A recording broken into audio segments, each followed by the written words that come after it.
Hi, Sagafi, Liberty Home Mortgage, and today we are talking about the differences between a pre-qualification and a pre-approval. So if you're a home buyer out there and you're wondering, hey, is there a difference? What's the difference?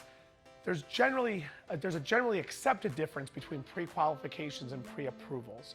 Personally, myself, I think there's only one right way to do any job when it comes to this job. So call them what you want. But pre-qualifications, typically, and I use the word typically because different lenders have different procedures and policies on it, but typically a pre-qualification is when you just have a conversation with a loan officer and they ask you questions such as, what do you think your credit score is? And you're sitting here saying, I use Credit Karma, and Credit Karma says I'm 692. Great. Where do you work at? I work at ABC Motors. How much did you make last year? I made $90,000. Awesome. How do you think your overall credit is? Do you have $10,000? You need that for the down payment, closing costs, and some other items. And you say, yes, I've got the money. And they say, okay, based on a score in the high sixes, based on having your job and making 90 grand a year, and based on having $10,000 in the bank or whatever it is, you're good to go. Congratulations, you're pre-qualified. It sounds like you hit all of the buttons. That's a pre-qualification. You haven't turned any paperwork in. They have not reviewed any paperwork. They haven't run any of your information. They haven't pulled your credit reports or anything like that at all. They've done none of that. What they've done is just had a conversation with you, and this is what they've done. Another thing to pay attention to is when it comes to pulling credit, for example, there are soft credit pulls and there are hard credit pulls. And everyone in America gets all crazy on, oh my God, I don't want a hard pull of my credit. The truth of the matter is a hard pull of your credit has a very minor effect relative to late payments, collections, and things like that. So before you go late on bills, before you don't have your credit card set up on auto pay. And by the way, get your credit cards, your auto loans, your student loans, get all that stuff set up on auto pay. You need to, okay? So that way you don't miss a payment. That stuff has a significantly more negative effect on you than just a credit pull or something like that. But besides that, back to pre-qualifications. So pre-qualifications are just very superficial ideas if you'll qualify for something. Would I have if I was sitting in a restaurant with a bunch of friends and one of my friends actually said that, I'm curious to see if, Hesh, what do you think what type of house I could buy? And I said, well, what do you make a year? I make $100,000 a year. Okay, fine. I mean, generally you could go up to $400,000, whatever it is, okay? That's just a casual conversation. If you're dipping your feet into the water, then you want to have a much more deeper conversation. A pre-qualification is nothing.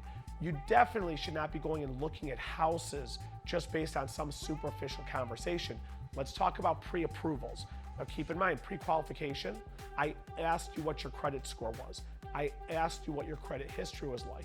Pre-approval, a pre-approval is, now keep in mind, it's a pre-approval. It's not a full approval. A lot of customers say, Hesh, but I was pre-approved. Okay, pre-approval is not an approval. Approval is start to finish, purchase contract, house, everything going, okay? Pre-approval, I'm gonna hard pull your credit. I'm gonna pull your credit so I see the credit scores, the credit history, and everything else. I will tell you this one. This is from firsthand experience. The credit score given on soft pulls does not always match the credit score on hard pulls. When you get pre-approved, that is a very solid estimation by the lender that you can qualify to buy a house. So we hard pull your credit.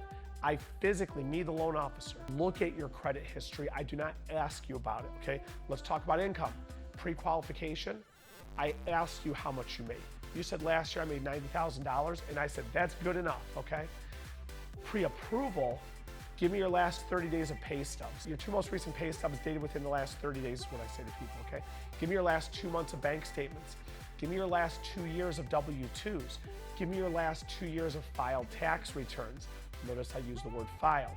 So give me all of those documents. I'm gonna physically review all of them. I'm gonna look at all of them. I'm gonna go through everything. Suddenly, you told me on the phone, you made $90,000 last year. I estimated $90,000 to say, hey, at $90,000, you could buy that house for $10 million or whatever it is. That sounds great. Suddenly, when I collected your last 2 years of W-2s, I suddenly see that you made $150,000 in 2 years ago, You made $90,000 last year, you dropped $60,000 in income. Suddenly, I look at your pay stubs and I get your last pay stub from last year and the last pay stub of the year before. W-2s do not itemize income, pay stubs do. And suddenly I see your base pay is low. All of that income was generated via bonuses and overtime. And now I'm looking at this year's pay stub and I suddenly see there's no overtime you're working, bonuses have been cut, the market's pulled back, your employer's cutting back. Suddenly you went from 150 grand down to 90 grand, and this year you're on pace to make 40 grand. I got news for you. Not only am I not using 90,000 to qualify you, I'm probably not qualifying you on almost anything other than your base pay, because all of your overtime bonuses and everything else are declining. And it's not just declining, they're falling off a cliff. So suddenly, I look at those documents that you now provided to me, this is for a pre-approval, and I look and say, you know what? You don't qualify because your income doesn't qualify. And then you give me your bank statements. I say, how much money do you have? You say $10,000. You give me your bank statements, and lo and behold, I'm sitting here seeing a $10,000 cash deposit. Cash deposits, we can't verify where the money comes from.